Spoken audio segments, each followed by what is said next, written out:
Osoby rozwiedzione, żyjące w nowym związku mogą na przykład znaleźć się w bardzo różnych sytuacjach, które nie powinny być skatalogowane lub zamknięte w zbyt surowych stwierdzeniach, nie pozostawiając miejsca dla odpowiedniego rozeznania osobistego duszpasterskiego.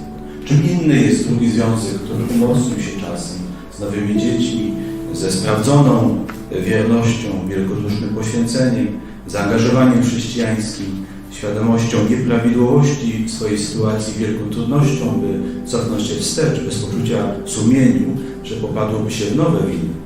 Kościół uznaje sytuację, kiedy mężczyzna i kobieta, którzy dla ważnych powodów, jak na przykład wychowanie dzieci, nie mogą czynić zadość obowiązkowi rozstania się.